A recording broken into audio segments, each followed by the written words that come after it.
पुढची आणखीन एक महत्त्वाची बातमी। शीतल शेठ देवरुखकर यांनी ठाकरे सेनेला आता रामराम केलेला आहे आणि त्यांनी भाजपमध्ये प्रवेश केलाय। भाजपचे प्रदेशाध्यक्ष रवींद्र चव्हाण यांच्या उपस्थितीमध्ये त्यांचा भाजपात प्रवेश झालाय। प्रभाग क्रमांक 51 मधून शीतल शेठ देवरुखकर या उमेदवारीसाठी इच्छुक होत्या, मात्र ही जागा राष्ट्रवादी काँग्रेस शरदचंद्र पवार पक्षाला सोडण्यात आल्यानं त्यांची नाराजी होती आणि याच नाराजीमधनं त्यांनी आता भाजपमध्ये प्रवेश केलेला आहे।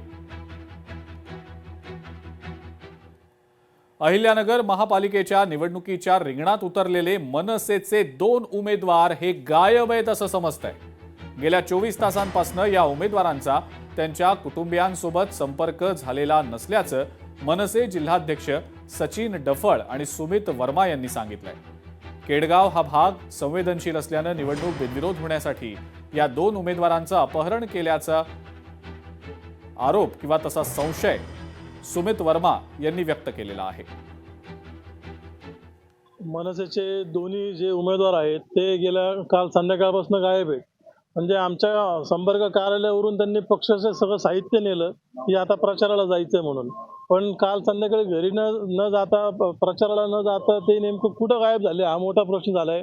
त्यामुळे आज सकाळपासून त्यांच्या घरच्यांचे आम्हाला फोन येत आहे काळजीपोटी की आता आम्ही जबाबदारीने त्यांना निवडणुकीला उतरवलंय, पण आता ते आज कुठं गेले आमच्या पोरांचं काही बरं वाईट झालं, कारण की केडगावचा इतिहास पाहता त्या ठिकाणी रक्तरंजित निवडणूक त्या ठिकाणी झालेलं आपण पाहिलेलं आहे।